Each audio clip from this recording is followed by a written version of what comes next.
ವಿಜಯಪುರ ಜಿಲ್ಲೆಯಲ್ಲಿ ಮತ್ತೆ ಕಾಣಿಸಿಕೊಂಡ ಚಡ್ಡಿ ಗ್ಯಾಂಗ್ ಖದೀಮರ ಚಲನವಲನ ಸಿಸಿ ಕ್ಯಾಮೆರಾದಲ್ಲಿ ಸೆರೆಯಾಗಿದೆ. ವಿಜಯಪುರ ಜಿಲ್ಲೆಯಲ್ಲಿ ಮತ್ತೆ ಚಡ್ಡಿ ಗ್ಯಾಂಗ್ ಕಾಣಿಸಿಕೊಂಡಿದೆ. ಚಡ್ಡಿ ಗ್ಯಾಂಗ್ ಖದೀಮರ ಚಲನವಲನ ಸಿಸಿ ಕ್ಯಾಮೆರಾದಲ್ಲಿ ಸೆರೆಯಾಗಿದೆ. ವಿಜಯಪುರ ಜಿಲ್ಲೆ ತಾಳಿಕೋಟೆ ಪಟ್ಟಣದ ಗಣೇಶ ನಗರದಲ್ಲಿ ಓಡಾಟ ಮಾಡಿದೆ. ವಿಜಯಪುರದಲ್ಲಿ ಪ್ರತ್ಯಕ್ಷವಾದ ಒಟ್ಟು 6 ಖದೀಮರ ಚಡ್ಡಿ ಗ್ಯಾಂಗ್. ಪೊಲೀಸ್ ಯಾವ ರೀತಿ ಕಡಿವಾಣ ಹಾಕ್ತಾರೆ ನೋಡಬೇಕು. ಸದ್ಯಕ್ಕೆ ವಿಜಯಪುರದಲ್ಲಿ ಕಾಣಿಸ್ಕೊಂಡಿದೆ ಈ ಚಡ್ಡಿ ಗ್ಯಾಂಗು. ಕೈಲಿ ಮಾರಕಾಸ್ತ್ರ, ದೊಣ್ಣೆ, ರಾಡ್ ಹಿಡಿದಿರೋ ಖದೀಮಾ ಕಳ್ಳರು. ಗಣೇಶ ನಗರದ ಮನೆಯೊಂದನ್ನ ದೋಚಲು ಈ ಗ್ಯಾಂಗ್ ಯತ್ನವನ್ನ ಮಾಡಿತ್ತು. ಮುಖಕ್ಕೆ ಮಾಸ್ಕ್, ಅಂಗಿ, ಬನಿಯನ್ ಮತ್ತು ಚಡ್ಡಿ ಧರಿಸಿರೋ ಗ್ಯಾಂಗ್ ಇದು. ನಾಯಿಗಳ ನಿರಂತರ ಬೊಗಳುತ್ತಾ ಇದ್ದರಿಂದ ಈ ಚಡ್ಡಿ ಗ್ಯಾಂಗ್ ಅಲ್ಲಿಂದ ಕಾಲ್ ಕಿತ್ತು ಓಡೋಯ್ತು. ವಿಜಯಪುರ ಜಿಲ್ಲೆಯಲ್ಲಿ ಮತ್ತೆ ಈ ಚಡ್ಡಿ ಗ್ಯಾಂಗ್ ಕಾಣಿಸ್ಕೊಂಡಿದೆ. ಈ ಚಡ್ಡಿ ಗ್ಯಾಂಗ್ ಖದೀಮರ ಚಲನವಲನ ಸಿಸಿ ಕ್ಯಾಮೆರಾದಲ್ಲಿ ಸೆರೆಯಾಗಿದೆ. ನೀವು ಕೂಡ ಆ ದೃಶ್ಯಾವಳಿಯನ್ನ ಗಮನಿಸ್ತಾ ಇದ್ದೀರಾ, ಯಾವ ರೀತಿ ಓಡಾಡ್ತಾ ಇದ್ದಾರೆ ಅಂತ. ಮುಖಕ್ಕೆ ಕಂಪ್ಲೀಟ್ ಮಾಸ್ಕ್ ಅನ್ನು ಹಾಕೊಂಡಿದ್ದಾರೆ, ಇನ್ನು ಅಂಗಿಯನ್ನು ಹಾಕೊಂಡಿದ್ದಾರೆ, ಅಂದರೆ ಬನಿಯನ್ನನ್ನು ಧರಿಸ್ಕೊಂಡಿದ್ದಾರೆ. ಕೈಯಲ್ಲಿ ನೋಡಿ ಯಾವ ರೀತಿ ಮಾರಕಾಸ್ತ್ರವನ್ನು ಹಿಡ್ಕೊಂಡು ಓಡಾಡ್ತಾ ಇದ್ದಾರೆ ಅಂತ. ಏನಾದರೂ ಆ ಸಮಯದಲ್ಲಿ ಯಾರಾದರೂ ಸಾರ್ವಜನಿಕರು ಕಾಣಿಸ್ಕೊಂಡಿದ್ರೆ ಅವ್ರ ಪರಿಸ್ಥಿತಿ ಏನಾಗ್ತಾ ಇತ್ತು? ಅವ್ರನ್ನಂತೂ ದೋಚ್ತಾ ಇದ್ರು, ಆದರೆ ಪ್ರಾಣಕ್ಕೆ ಏನಾದ್ರು ತೊಂದರೆ ಆಗಿದ್ರೆ ಏನು ಮಾಡಬೇಕು? ಅಟ್ಲೀಸ್ಟ್ ಪೊಲೀಸರು ಒಮ್ಮೆ ಆದರೂ ಬೀಟ್ ಹಾಕಬೇಕು ನೈಟ್ ಹೊತ್ತು, ಇಲ್ಲಾಂದರೆ ಈ ರೀತಿಯಾಗಿ ತೊಂದರೆಗಳಾಗತ್ತೆ. ಏನಾದರೂ ಅಷ್ಟರ ಮಟ್ಟಿಗೆ ಮಾರಕಾಸ್ತ್ರಗಳನ್ನ ಹಿಡಿದಿರೋದ್ರಿಂದ ಅಲ್ಲಿ ಭಯದ ವಾತಾವರಣ ಸದ್ಯಕ್ಕೆ ನಿರ್ಮಾಣ ಆಗಿದೆ. ಯಾವ್ದಾದ್ರು ಮನೆಗೆ ಇವ್ರು ನುಗ್ಗಿದ್ರೆ ಮನೆಯಲ್ಲಿರುವಂತಹ ಜನರ ಪರಿಸ್ಥಿತಿ ಏನಾಗಬೇಕು?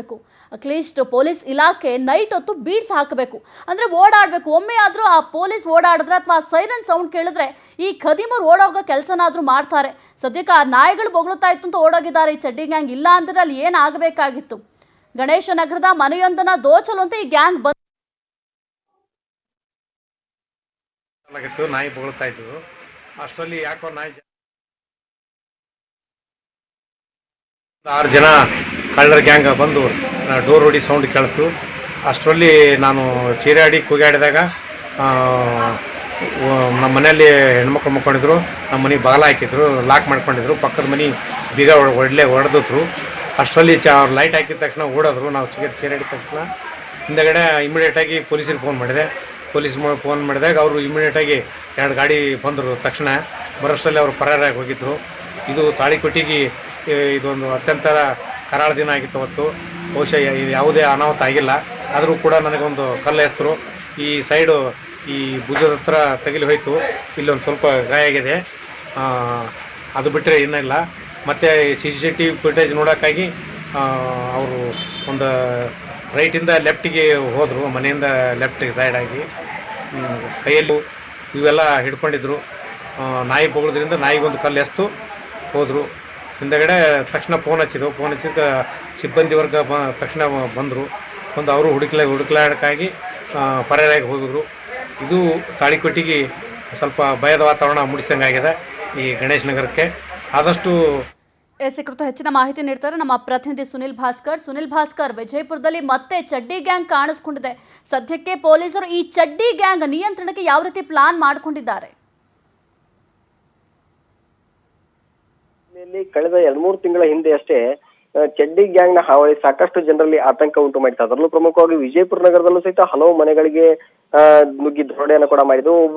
ಒಬ್ಬನಿಗಂತೂ ಚಾಕು ಹಾಕಿ ಮೇಲ್ಮಹಡಿಯಿಂದ ಕೆಳಗಡೆ ಬಿಸಾಕಿದ್ರು. ಆತ ಚಿಕಿತ್ಸೆ ಫಲಕಾರಿಯಾಗದೆ ಕೂಡ ಸಾವನ್ನಪ್ಪಿದೆ. ಇವೆಲ್ಲವೂ ಸಹಿತ ಸಿಸಿ ಕ್ಯಾಮೆರಾದಲ್ಲಿ ಸೆರೆ ಕೂಡ ಆಗಿತ್ತು.